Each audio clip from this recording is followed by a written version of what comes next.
오늘 우리에게 주신 하나님의 말씀 요한계시록 12장 전체의 말씀인데요. 앞에 나와 있는 스크린 보시면서 저와 함께 교독하도록 하겠습니다. 하늘에 큰 이적이 보이니 해를 옷 입은 한 여자가 있는데 그 발 아래에는 달이 있고 그 머리에는 12별의 관을 썼더라. 여자가 알고 해산하게 되니 아파서 애렸으며 하늘에 또 다른 이적이 보이니 보라, 한 큰 붉은 용이 있어 머리가 7이요 뿔이 10이라. 그 여러 머리에 7 왕관이 있는데 그 머리가 하늘의 별성 뿌리를 끌어다가 땅에 던지다. 용이 해산하는 여자 앞에서 그가 해산하면 그 아이를 삼키고자 하더니 여자가 아들을 낳으니 이는 장차 철장으로 만국을 다스릴 남자라. 그 아이를 하나님 앞과 그 보좌 앞으로 올려가더라. 여자가 가면을 도망하네. 거기서 1260일 동안 그를 양육하기 위하여 하나님께서 예비하신 곳이 11절은 우리 함께합니다. 시작. 우리 형제들이 어린 양의 피와 자기들이 증언하는 말씀으로써 그를 이겼으니 그들은 죽기까지 자기들의 생명을 아끼지 아니하였도다. 아멘. 요한계시록에는 3가지 재앙이 있습니다. 인재앙, 나팔재앙, 대접재앙. 3가지 재앙인데요. 요 각가지 재앙은 또 7가지의 재앙들을 품고 있지요. 3 곱하기 7 하니까 21의 재앙. 총 21개의 재앙이지만 종류로 따지면 3가지 종류의 재앙이 있습니다. 자, 인재앙. 인재앙을 통해서는 하나님이 어떤 메시지를 주십니까? 고난당하는 교회를 향하여 승리를 확신하라! 라는 메시지를 주셨습니다. 나팔 재앙을 통해서는 어떤 말씀을 고난당하는 교회들에게 줍니까? 고난 중에도 마지막까지 복음을 전파하라! 그러면 이제 우리가 조만간에 보게 될 대접재앙. 이 대접재앙은 어떤 메시지를 줍니까? 무시무시한 사탄과 그의 하수인들의 도전이 찾아올 것인데 이 사실을 명심하고 끝까지 싸워라 라는 메시지예요. 한번 따라해 볼게요. 승리를 확신하라. 이게 7가지 인재앙이에요. 2번째 또 끝까지 복음을 전하라. 자, 이것도 따라하는 거예요. 자, 나팔재앙 다시 한번 끝까지 복음을 전하라. 자, 아직 만나지 못했지만 자, 대접재앙 7가지의 대접재앙이 하는 말 사탄에 맞서라. 제목이죠. 사탄에 맞서. 사탄에 맞서라. 자, 요한계시록 이 재앙들로 가득하잖아요. 재앙들로 가득한데 결국 이 3가지예요. 승리를 확신해라. 얼마나 감사합니까? 싸우기도 전에 먼저 하나님이 주님이 주시는 말씀 승리한다. 반드시. 그러므로 승리를 확신해라. 승리를 확신하기 때문에 고난 중에도 무엇해라? 복음을 전하라. 복음을 전할 때 사탄이 방해할 거예요. 그러니까 어떻게 해라? 사탄에 맞서 싸워라. 사탄에 맞서라. 이 3가지 재앙들을 통해서 메시지를 주고 있습니다. 자, 인재앙과 나팔재앙과 대접재앙은요 각각 7가지의 재앙을 품고 있다는 말씀을 드렸잖아요. 그렇죠. 그런데 그러니까는 인재앙의 경우에 맨 마지막 7번째 인 도장이에요. 도장을 떼는 거예요. 이 맨 마지막 도장을 갖다가 딱 떼면은 그 안에 7개의 나팔재앙이 있어요. 그러면 마지막 7번째 나팔을 뿌 하고 불면 또 몇 가지의 재앙이 있을까요? 7가지의 재앙이 있는 거예요. 7번째 인을 뗐더니 7개의 나팔 재앙이 있고 7번째 나팔을 보니까 7개의 대접 재앙이 있더라라는 게 이게 전체적인 구조가 되겠습니다. 그런데 여러분 각각의 그 재앙이 끝날 때 인 재앙이 끝납니다. 7번째 인이 도장이 딱 떼어지고 이제 7개의 나팔 재앙이 시작되는데 요 사이에 막간이 있어요. 막간. 잠시의 짬이 있어요. 그리고 7번째 나팔을 불면은 7개의 재앙이 딱 또 대접 재앙이 시작해야 되는데 요 사이에 또 막간이 있어요. 짬이 있어요. 이 막간을 이용해서 주님이 무엇을 하실까요?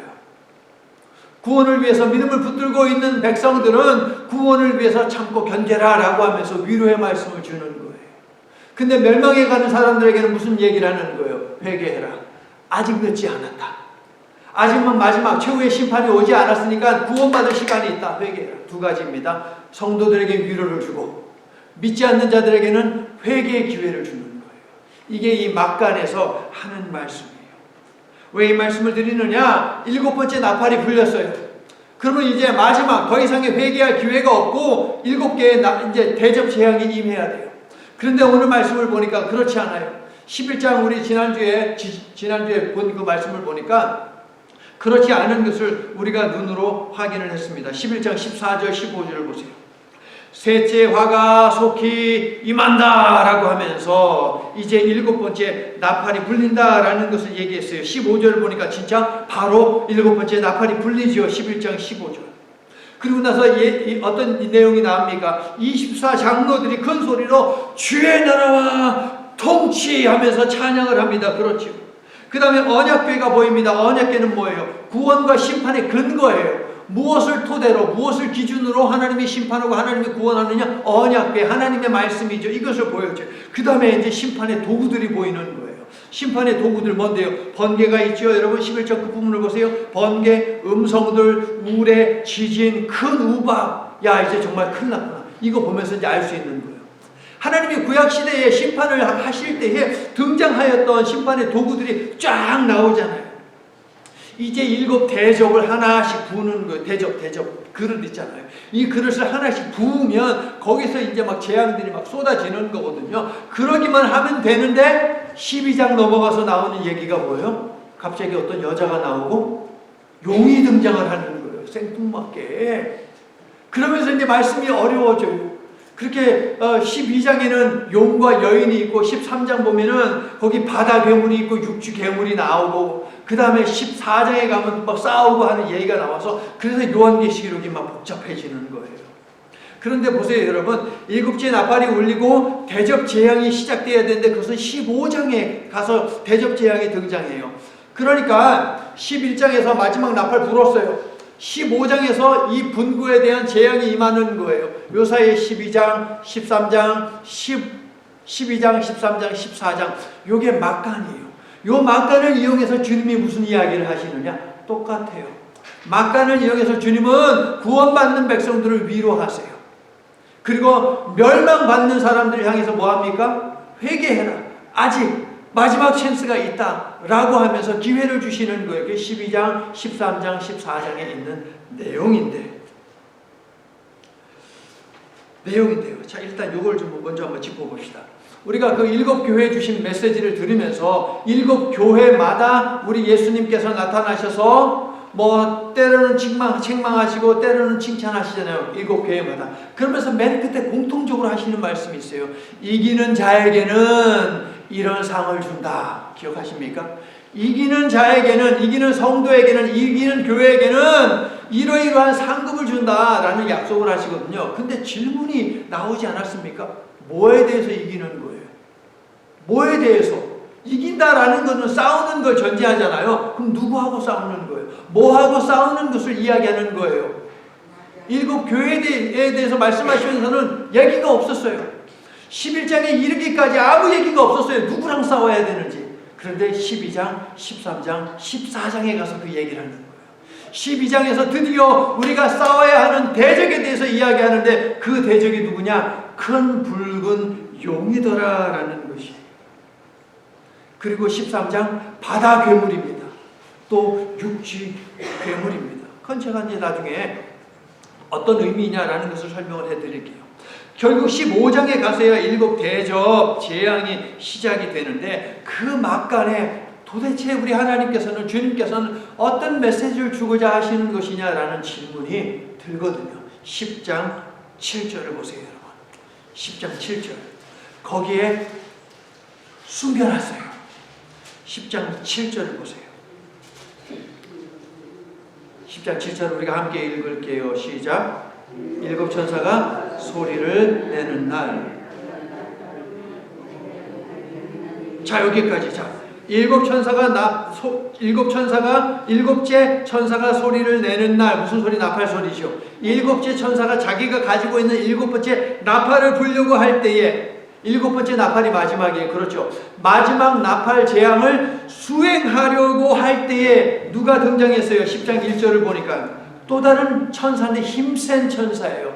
힘센 천사가 나타났어요. 그리고 2절을 보니까, 또 5절을 보니까 바다와 땅을 밟고 서 있어요. 이 힘센 천사가 서 있어요. 그리고 이제 하는 이야기예요. 7절 이제 마저 보세요. 7절 마저 시작. 하나님이 그의 종 선지자들에게 전하신 복음과 같이 하나님의 그 비밀이 이루어지리라. 그럼 여기서 질문이 있잖아요. 하나님의 비밀이 뭐예요? 하나님의 비밀이 이루어진대요. 하나님의 비밀이 뭔데요? 하나님의 비밀은 예수 그리스도예요. 골로새서가 명확하게 얘기해요. 비밀은 그리스도다라고 이야기합니다. 하나님의 비밀은 그리스도예요. 그리스도를 통해서 우리에게 보여주신 복음, 십자가의 복음, 보혈의 복음, 이게 바로 비밀이에요. 그러니까 12, 13, 14장을 통해서 어떤 이야기를 하느냐? 바로 미리 예고했죠. 일곱 번째 천사가 나팔을 불려고 하는 거예요. 마지막 재앙이에요. 이제 나팔 불면 일곱 개의 대적 재앙이 마지막 일곱 개의 대적 재앙이 임하는 거예요. 근데 천사가, 힘센 천사가 이 일곱 번째 나팔을 들고 있는 천사에게 이야기하기를 잠깐 멈춰 하면서 알려주는 거예요. 하나님의 비밀을 이룰 거예요. 비밀이 이루어진다라는 거예요. 그러면서 이제 11장 가고 12장 가가지고서 알려주는 거예요. 하나님의 비밀이 무엇이냐? 예수 그리스도. 예수 그리스도가 왜 비밀이냐? 어떤 의미가 있느냐? 그가 전한 복음은 어떤 것이냐? 그 복음의 내용이 무엇이냐? 그 복음이 믿음의 사람들에게 도대체 무슨 일을 하느냐? 그 복음이 믿지 않는 사람들에게는 어떤 영향을 주느냐? 라는 것에 대해서 12, 13, 14장에서 설명을 하게 되는 것입니다. 우리 하나님께서 모두에게 지혜를 주셔서 12장, 13장, 14장 그 어렵다고 하는 이 말씀도 잘 이해하도록 우리를 도와주시고 또 우리 개개인을 향해서 품고 계시는 그 하나님의 마음을 12장, 13장, 14장을 통해서도 온전히 드러내 주시고 우리는 그것을 깨닫게 되기를 예수님의 이름으로 간절히 축원합니다. 자, 여러분 주일날 교회 오실 때 그래도 제일 예쁜 옷을 입고 오시죠. 신발도 제일 예쁜 신발 신고 오시죠. 그래서 전날에 미리 생각하시죠, 여러분. 아, 내일 뭐 입고 갈까? 해요, 안 해요, 생각? 하잖아요. 미리 준비하고 가장 좋은 것 착용하고 우리가 오는 것 아니겠습니까? 그런데 사도 요한이 보니까요, 어떤 여자가 있는데 세상에나 별 희한한 옷을 입고 있어요. 어떤 옷을 입고 있어요? 태양을 옷 입고 있는 여자를 보았어요. 근데 그 여자가 뭘 밟고 있느냐? 달을 밟고 있어요. 달 무슨 달 할 때 그 달을 밟고 있어요. 머리에는요 면류관을 썼는데요 12개의 별이 박혀있는 면류관을 쓰고 있어요. 이게 바로 12장 1절에서 얘기하고 있는 여자의 모습 아닙니까? 자, 반짝반짝 빛나는 이 여자 누구입니까? 천주교에서는 마리아라고 합니다. 그렇지 않습니다. 마리아일 수가 없어요. 근데 천주교에서 마리아라고 이야기합니다. 또 하와라고 주장하는 학자들도 있어요. 그것도 아니에요. 대부분의 학자들이 이야기하는 것은 이 여자는 교회다 그리고 이스라엘이다 라고 이야기를 합니다. 이 두 가지가 가장 강력해요. 그리고 이것이 성경적이에요. 이 여자는 교회 혹은 이스라엘. 자, 그런데 이스라엘이라고 할 때에 저 유대인이라고 하는 그 민족을 생각하면 안 되고 유대인들이 지금 살고 있는 저 이스라엘, 지금 보니까 어제 이란이 또 그냥 뭐 백발에 해당하는 그 뭡니까 드론을 갖다가 막 그냥 공격해가지고 이게 또 확전되지 않을까 정말 큰 염려입니다. 이스라엘이 어디입니까? 레바논입니까? 거기에 자기네들 이란 영사관이 있는데 그걸 갖다가 공격을 했다라고 해서 보복 차원에서 지금 이렇게 막 그 공격을 해댔는데 이게 확전이 될까봐. 왜냐하면 지금 미국이 또 이제 거기다 큰 함대를 갖다 거기다 보내가지고서 지금 버티고 있잖아요. 이게 확전이 될까봐 염려가 되는데 여러분들 전 세계 이 정세를 위해서도 꼭 기도를 해 주시기를 바랍니다. 어쨌든 유대인을 이야기하는 게 아니고 유대인들이 살고 있는 그 이스라엘을 이야기하는 것이 아니에요. 그렇게 생각하면 안 됩니다, 여러분. 그러니까 여기 있는 여자는 이스라엘이라고 할 때 그 이스라엘, 그 유대인 그렇게 생각을 하시면 안 된다는 말씀이에요. 예수 그리스도를 믿는 모든 백성, 예수 그리스도를 믿는 모든 백성, 그들이 바로 이 여인에 해당한다라고 보시면 되고요. 그 사람들로, 그리스도를 믿는 사람들로 구성된 교회. 그래서 이렇게 얘기를 하면 돼요. 새 이스라엘. 그냥 이스라엘 하지 마시고 그리스도를 믿는 하나님의 백성들을 새 이스라엘이라고 이야기하지 않습니까? 새 이스라엘 교회 공동체. 여자는 바로 그 존재다. 새 이스라엘 교회 공동체가 바로 여자다라고 보시면 무난합니다. 자, 2절을 보니까요, 이 여인이 지금 홀몸이 아닙니다. 홀몸이 아니죠? 임신했어요. 아들이에요, 딸이에요? 아들이에요, 아들이에요. 근데 이 아들은 누구입니까? 논쟁의 여지 없이 이 아들은 예수 그리스도이십니다. 자, 이 여인의 모습을 다시 보세요, 여러분. 이 여인은 너무 사랑스러워요. 1절을 보니까 너무 사랑스럽고 아름답습니다. 하나님의 영광이 충만한 모습을 띠고 있어요. 이처럼 영어로 gorgeous 이야기하죠. gorgeous, fabulous 이야기하잖아요. 이 여인이 이처럼 정말 끝내주게 아름다운 그 이유는 무엇일까요? 예수님을 품고 있기 때문이에요, 여러분. 예수님을 품고 있기 때문에. 바울은 고린도후서 4장 7절에서 우리는 예수 그리스도라는 보배를 담고 있는 질그릇이다라고 이야기하지 않았습니까? 세상의 가치로 따지면 뭐 우리가 대단한 존재 아니잖아요. 세상의 가치로 따지면 별거 없는 존재 아닙니까? 세상의 가치로 따지면. 그러나 하나님의 가치 판단의 기준은 무엇입니까? 예수님이 우리 속에 있느냐 없느냐예요. 여러분 믿습니까?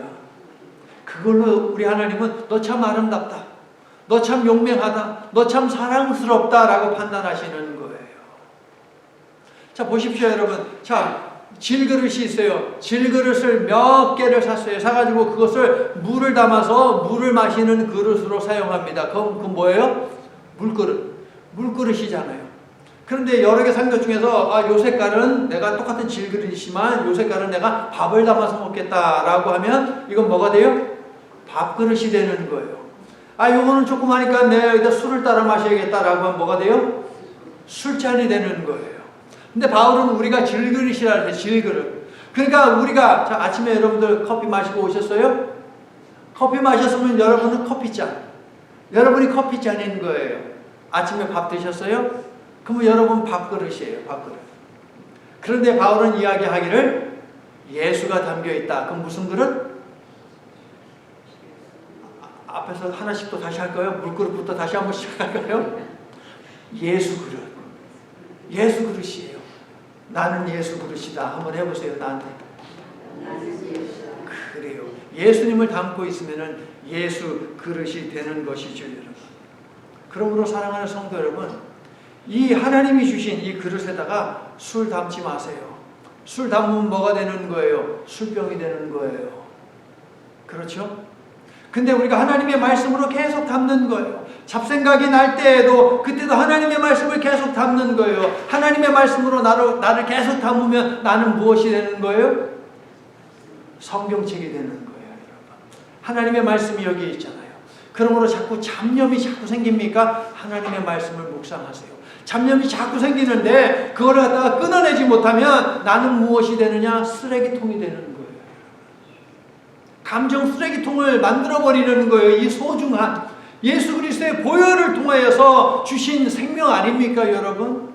그러므로 잡념이 자꾸 떠오른다? 그러면 뭐 해야 된다? 말씀을 읽는다. 그래서 나를 성경책 만들자. 할렐루야. 성도 여러분, 예수님을 중심에 모시고 살기 때문에 고난이 있어도 절망은 없는 삶, 고난은 있지만 결코 패배하지 않는 삶을 사는 우리 모두가 될 수 있기를 예수님의 이름으로 축원합니다. 예수님이 분명 그렇게 만들어 주실 줄로 믿습니다.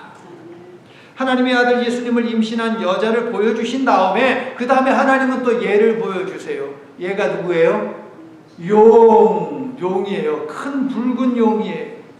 여인은 새 이스라엘 교회 공동체이고 여인의 아들은 예수 그리스도이신데 그럼 이 붉은 큰 용은 누구예요? 무엇입니까? 사탄이에요. 정확해요? 사탄 맞아요? 9절에 나와 있어요. 9절을 읽어주세요. 시작.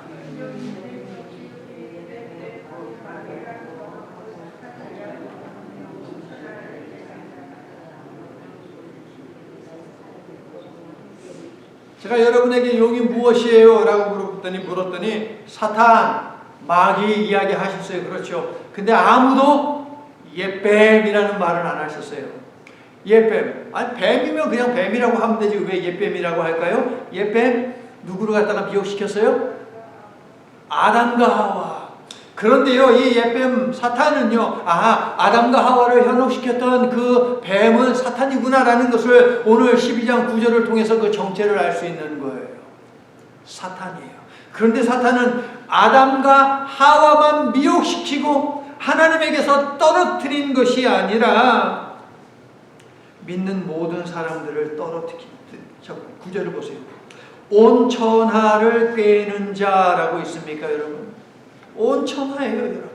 세상에 존재하는 모든 사람들, 그러니까 믿는 사람이든 믿지 않는 사람들이든 꿰는 사람, 꿰는 존재, 이게 바로 사탄이라는 거예요. 태초로부터 하나님이 이 용을 갖다가 저기 뜨거운 불못에다 집어넣을 때까지 이 사탄은 이 짓을 할 거예요.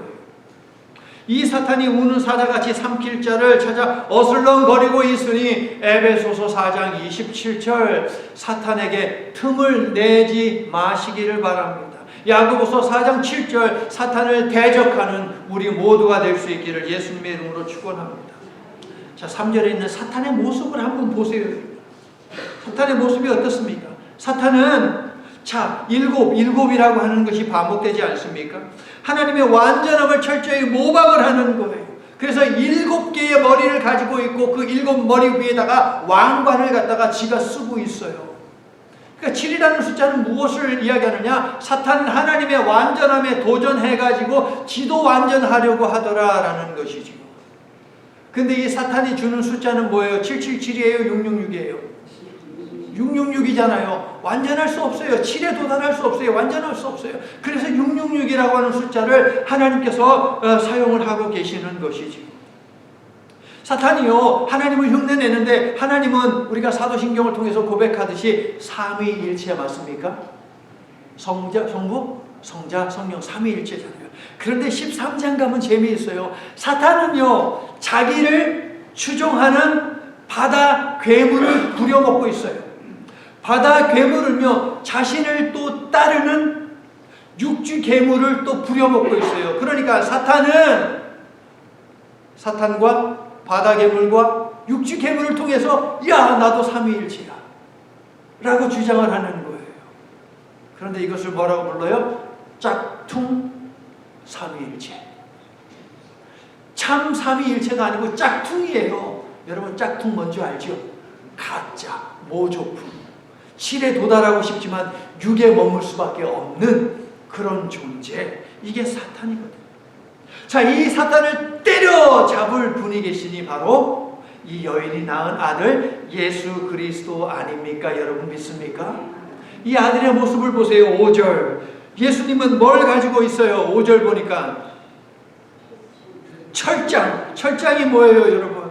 모르면 적어 넣으세요. 쇠몽둥이. 몽둥이는 몽둥이인데 나무가 아니고 쇠. 안 부러져요.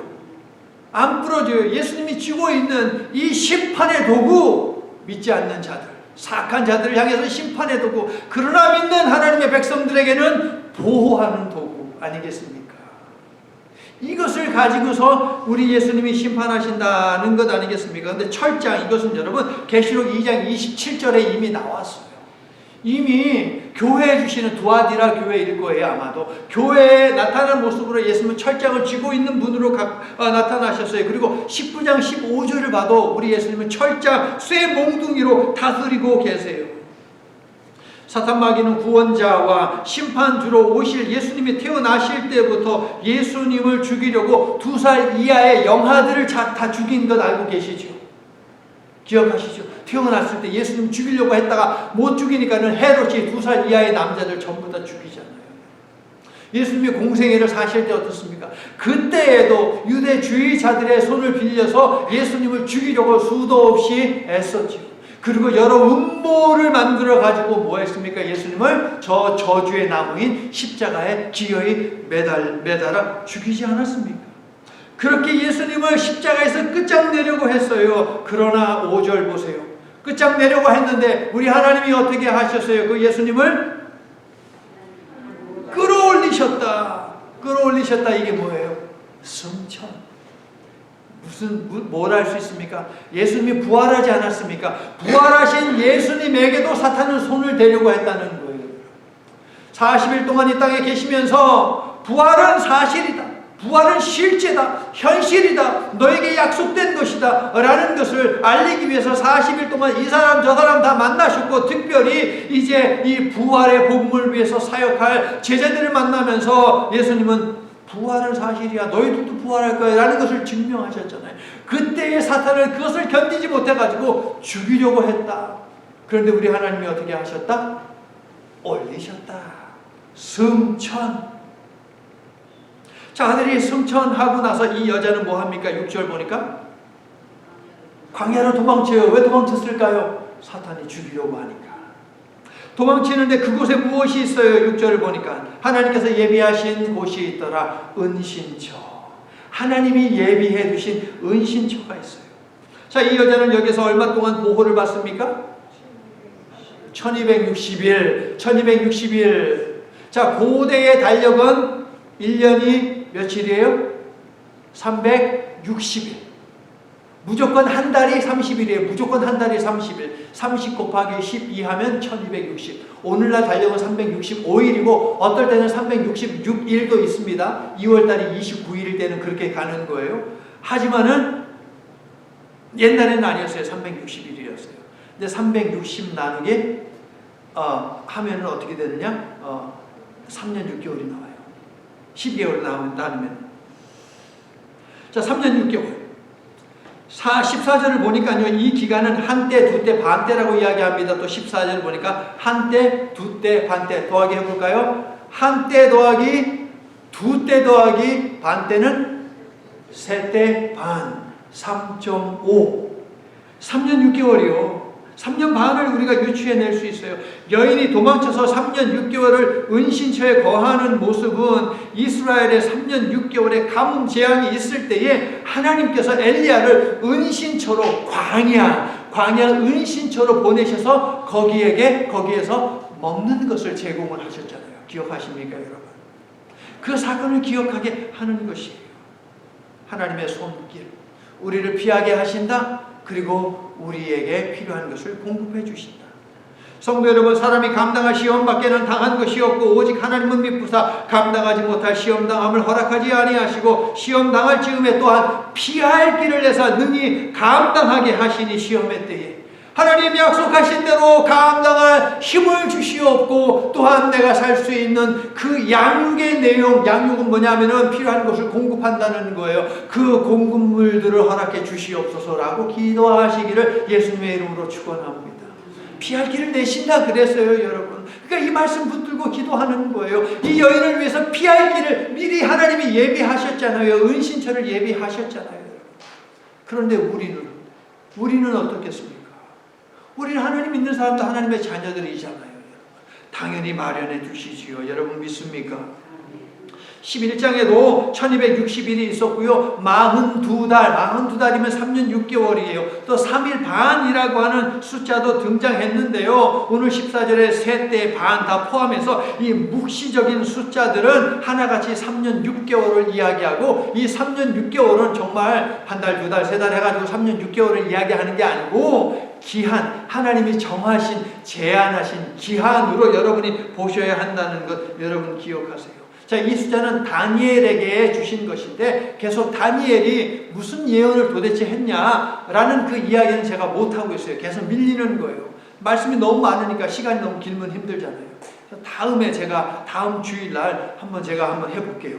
다니엘서에 있는 내용을 좀 더 넣고 13장에 있는 내용을 좀 더 줄이고 해가지고 한번 여러분과 함께 도대체 다니엘이 무슨 얘기를 했는지 한번 나눠보도록 우리가 하자고요. 자, 이 3년 반이라고 하는 묵시적 시간은요, 고난의 시간은 제한되어 있다. 고난은 영원하지 않다라는 것을 상징합니다. 동시에 회개할 시간, 구원받을 시간이 얼마 남지 않았다라고 하는 것이에요. 힘들고 어려운 시간을 믿음의 사람인 여러분이 보내고 있다면 그 시간은 제한되어 있어요. 곧 끝난다는 것입니다. 여러분 믿으시기를 축원합니다. 여러분이 누군가의 구원을 위해서 중보하며 기도하고 있다면 그 사람이 구원받을 시간도 얼마 남지 않았다는 거예요. 그러므로 그 사람에게 더 독촉을 해야 돼요. 시간이 얼마 남지 않았다. 주님 오실 시간이 얼마 남지 않았다. 혹은 당신이 살 날이 얼마 남지 않았다. 그러므로 얼른 회개하고 복음을 믿고 구원 백성이 되십시오라고 우리가 함께 애쓸 수 있기를 바랍니다. 자, 7절을 보니까 사탄은 하늘로 올라가요. 왜 하늘로 올라갔을까요? 하나님이 아들을 하늘로 올렸잖아요. 따라간 거예요. 추격해 간 거예요. 뭐 하려고? 그 아들을 죽이려고. 아, 예수님이 승천하셨을 때 사탄이 쫓아 올라갔구나. 우리 예수님 죽이려고 했구나 라는 것을 알 수 있어요. 자, 그런데 여러분, 사탄이 혼자 올라가느냐? 그렇지 않아요. 사탄이 꼬리를 휘둘러서 땅에 떨어뜨린 하늘의 별 3분의 1이지 않습니까? 이것은 타락한 천사 3분의 1을 아마도 상징적으로 이야기하는 것일 거예요. 이 타락한 다른 천사들과 함께 올라가서 하나님의 아들 예수 그리스도를 어떻게 하려고 했어요? 하나님이 가만두시겠습니까? 천사장 누굽니까? 미가엘. 천사장 미가엘 보내지요. 보내가지고 어떻게 하십니까? 8절. 다 쳐부숴가지고 사탄과 그의 추종자들이 더 이상 하늘에 있지 못하게 했다 라고 이야기합니다. 8절. 이기지 못하여 7절에서 싸우지요. 8절. 이기지 못하여 사탄과 그의 하수인들이 하늘에서 그들이 있는 곳을 얻지 못했다. 땅으로 내려왔다라는 것 아니겠습니까? 자, 우리가 욥기 1장을 통해서도 확인할 수 있었어요. 사탄이 하늘에 있다라고 하는 것. 그러면 사탄이 하늘에서 뭐 했을까요? 도대체 저 하늘에서 사탄이 뭘 했을까요? 욥을 뭐 했습니까? 사탄이 참소했잖아요. 거짓으로 고소를 했잖아요. 그런데 10절을 보세요. 10절 보니까 사탄이 하는 짓이 있죠. 읽어주세요.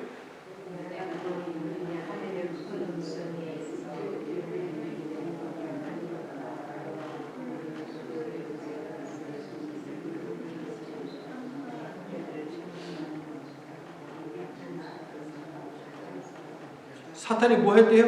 우리 형제들을 참소했대요.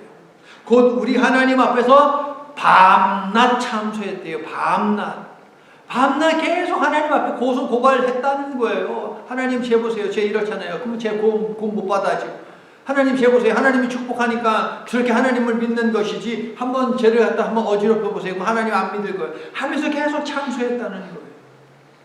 사탄이라는 단어 자체가 참소하다라는 뜻이에요, 여러분. 욥을 참소했던 사탄은 모든 믿음의 사람을 하나님께 참소하는 자입니다. 공중 권세 잡은 사탄은 미가엘과의 하늘 전쟁에서 이겼어요, 졌어요? 졌잖아요. 천사에게도 패한 사탄이 주님의 싸움 파트너가 될 수 있습니까? 없습니까? 없지요. 천사들에게 패했는데 어떻게 우리 예수님하고 게임이 됩니까? 여러분, 게임이 안 되지요. 성도 여러분, 사탄은 이미 하늘에서 패배한 존재입니다. 그래서 하늘에서 쫓겨났어요. 주님 앞에서 어쩔 수 없는 패배자라고요, 사탄이. 이것이 사탄의 운명입니다. 이런 자가 우리를 이길 수 있습니까? 없습니까? 없습니다. 사탄은 우리를 향해서 으르렁거릴 수는 있어도 우리를 궁극적으로 해칠 수는 없다라는 것입니다. 여러분 믿습니까? 삼킬자를 찾아다닌다라고 이야기하죠. 삼킬자를 찾아다니지만 삼키지는 못한다고요, 여러분. 그래서 제가 요한계시록을 통해 계속 강조하며 드리는 말씀이 성도에게 고난이 있어도 절망은 없다는 것이고 성도에게 고난이 있어도 패배는 결코 없다는 것입니다. 여러분 아멘이시죠? 교회와 성도는 위태로운 광야와 같은 세상에서 고난당하지만 6절과 14절에서 보듯이 하나님의 보호와 양육을 받고 있으며 예수님으로 인해 반드시 이김을 믿으시기를 예수님의 이름으로 축원합니다. 오늘 이 말씀을 붙들고 가세요. 힘든 상황 속에 있으면 양육이라는 이 단어를 가지고 가세요. 여인이 고난받는데 하나님이 마련하신 곳으로 갔더니 즉 하나님의 성전 찾아와서 하나님 앞에 간구했더니 하나님이 양육하셨다. 보호하시고 필요한 것을 공급해 주셨다. 이거 오늘 꼭 가지고 가세요, 여러분. 수백 수천 번 반복해도 힘이 되고 아름다운 말씀. 세상에서 너희가 환난을 당하나 담대하라. 내가 세상을 이기었노라. 할렐루야. 아무리 반복해도 여전히 아름답고 힘이 되는 말씀 아닙니까? 하나님께 인침받은 자들에게 고난의 기간은 정해져 있으며 고난의 때에는 하나님께서 보호하신다는 오늘 말씀을 믿고 고난의 때에도 변함없이 아니 더욱 힘차게 하나님을 예배하는 저와 여러분이 될 수 있기를 다시 한번 나타낸 예수 그리스도의 이름으로 간절히 축원합니다. 자, 한번 읽어주세요. 다시 한번. 뭘까요? 무기가 뭘까요? 11절을 보세요. 하늘에서 사탄이 박살날 때의 11절을 보니까 땅에서는 매섭게 몰아붙이는 사탄의 억압에도 굴하지 않고 신앙을 지키며 기어이 사탄을 이기는 성도들이 있습니다. 그들이 사탄을 이긴 무기, 그 무기는 무엇이냐? 어린 양의 피와 말씀입니다. 이것이 10장 7절에서 이루어질 것이다 라고 하신 하나님의 비밀이에요, 여러분. 하나님의 비밀. 어린 양의 피, 예수 그리스도의 보혈, 그것이 있으면 산다는 거예요. 그것만으로 구원받을 수 있다는 거예요. 그리고 그것을 담고 있는 복음, 하나님의 말씀이어야 이길 수 있다는 거예요. 성도 여러분, 어둠의 권세를 이기는 힘은 어린 양 예수 그리스도의 보혈이며 그 보혈로 인침을 받는 것, 즉 예수 그리스도를 믿는 믿음임을 믿으시기를 바랍니다. 예수님을 믿는 사람은 무릇 예수께서 하셨던 것처럼 광야에서 40일 금식하며 예수께서 하셨던 것처럼 하나님의 말씀으로 사탄을 제압하는 것입니다. 예수께서 인용하신, 선포하신 말씀은 구약에 있는 말씀이지만 우리는 그 예수 그리스도께서 흘리신 보혈을 담고 있는 말씀도 가지고 있으니 그 말씀을 가지고 우리가 선포하면 이긴다라는 것입니다. 예수님과 복음의 승리는 우리의 승리이며 우리의 승리는 예수님과 예수님의 복음의 승리이니 그 복음 예수 그리스도 의지하며 이기며 나아가는 우리 모두가 될 수 있기를 간절히 소망하며 축복합니다. 그런데 11절을 잘 보세요. 또 우리 형제들이 어린 양의 피와 자기들이 증언하는 말씀으로서 이겼으니 그 다음 그들은 죽기까지 자기들의 생명을 아끼지 아니했다. 죽었다는 거예요? 살았다는 거예요? 죽었다는 거예요. 예수 믿는 그 믿음을 가지고 그 믿음 때문에 죽음을 두려워하지 않았고 그 믿음을 위해 죽었다는 것입니다. 그러나 그들의 죽음이 패배이냐? 그렇지 않다는 것입니다. 끝이 아니거든요. 11절에서 하나님은 분명 이겼다라고 이야기하잖아요. 패배가 아닙니다.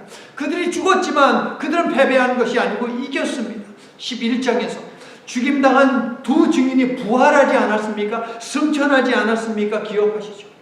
사탄은 하늘에서는 미가엘과 그의 군대에 의해 대패하고 땅에서는 하나님의 비밀인 예수 그리스도의 보혈을 의지하는 성도들에게도 참패하고 맙니다. 여러분에게는 어떻습니까? 여러분은 예수님의 보혈과 생명의 말씀으로 사탄에 맞서 싸우고 있으며 이기는 삶을 살고 계십니까, 여러분? 하늘에서 미가엘과 그의 군대에 대패하고 땅에 살고 있는 몇몇 성도들에게도 참패해버린 이 사탄, 행복할까요? 기분이 나쁠까요? 기분이 무지하게 나쁘죠. 천사들한테 초전박살나, 인간인 성도들에게도 초전박살나, 엉망진창이 되어버렸잖아요. 12절 후반부를 보니까 공중 권세 잡고 힘을 과시하던 자신이 가지고 있는 시간이 얼마 남지 않은 것을 사탄은 알고 있어요. 그러니까 최후의 발악을 할 것입니다. 13절 보세요. 여자의 아들을 죽이지 못한 사탄은 광야로 피한 여자를 찾아 죽이려고 합니다. 교회를 박해함으로 불이하려고 했던 것이죠. 자, 여러분, 교회는 우리가 어려움을 겪는 이유가 무엇이냐? 사탄을 하늘에서 쫓아내신 하나님의 아버지의 자녀이기 때문이에요.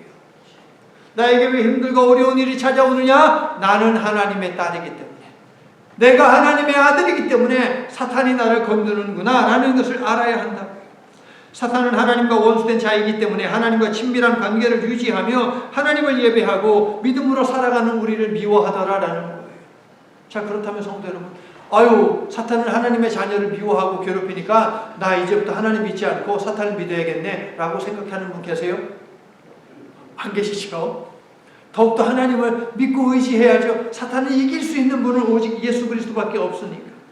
피난처를 마련하신 하나님께서 고난의 때에 교회와 성도에게 하시는 일을 이제 보십시오. 14절. 무엇 하십니까? 사탄이 여인을 찾아, 교회를 찾아, 성도를 찾아 기어이 없애려고 하니까 하나님이 큰 독수리에 두 날개를 주시어 예비하신 곳으로 피하게 하시고 양육, 필요한 것을 공급해 주십니다.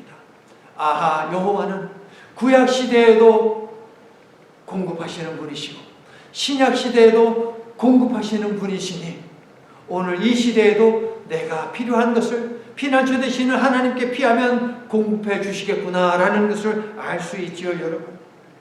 자, 여러분, 하나님은 우리가 날 힘이 없을 때는 독수리의 날개에 태워서 예비하신 곳으로 운반해 주시지만 우리에게 두 날개를 주실 때는 우리가 어떻게 해야 한다? 날개짓을 해서 하나님이 마련하신 그 은신처로 피해야 하는구나 라는 것을 알아야 돼요.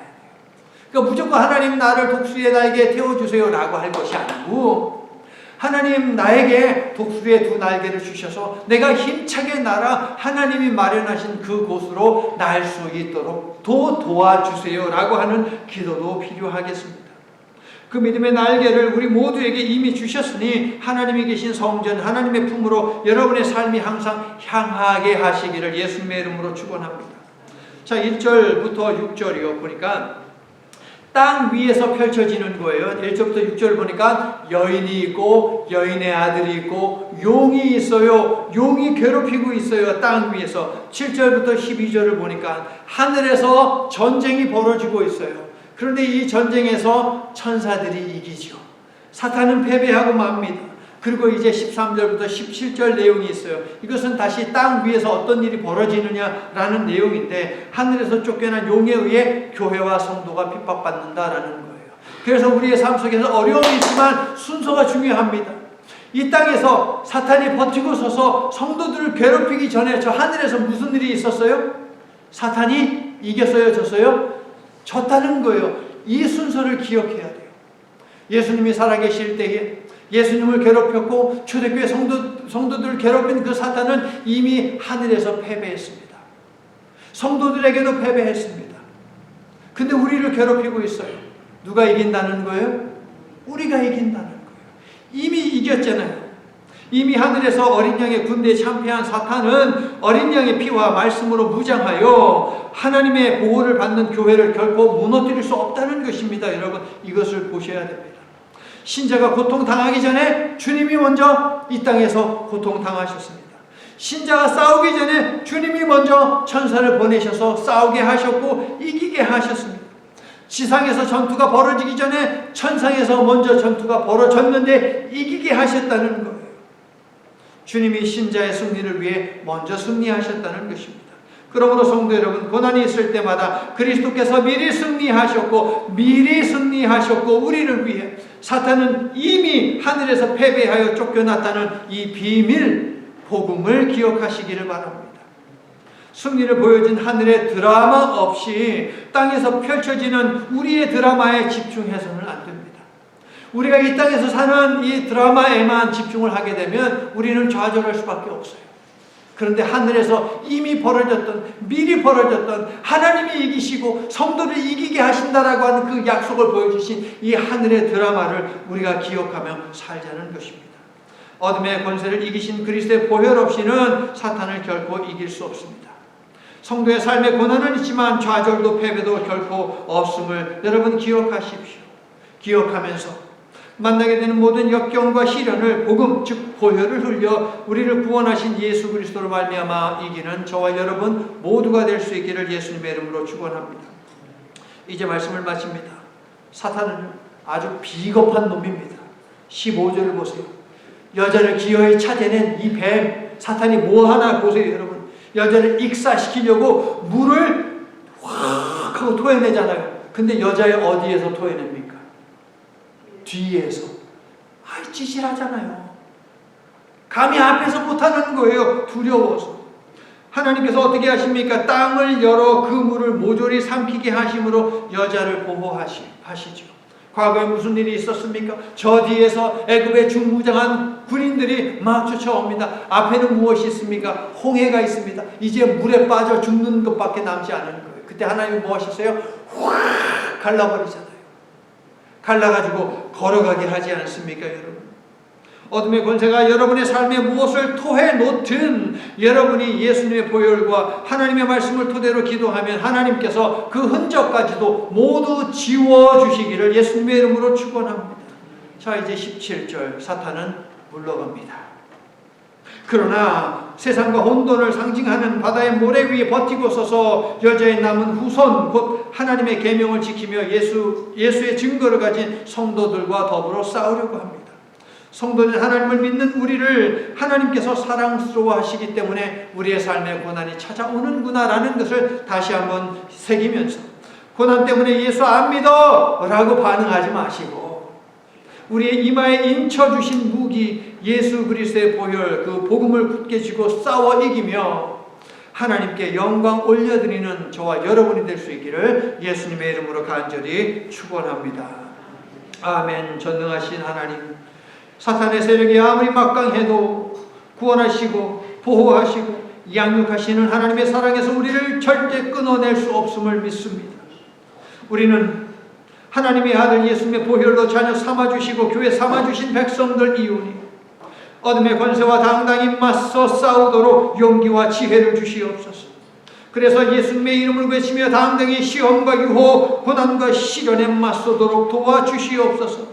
공중 권세 잡은 사탄이 흔들고 있는 세상살이에서 상하지 않도록 이 시간 머리 숙인 우리 모두를 보호하시고 믿음의 삶을 위해 필요한 모든 것들을 공급해 주시옵소서. 우리에게 독수리의 두 날개를 허락하심을 기억하며 은신처인 하나님의 품으로 언제든 날아가 쉼을 얻고 영적 전쟁을 위한 힘을 얻어 이기는 싸움을 하는 우리 모두가 되도록 주님 축복해 주시옵소서. 예수님 이름으로 간절히 기도드립니다. 아멘.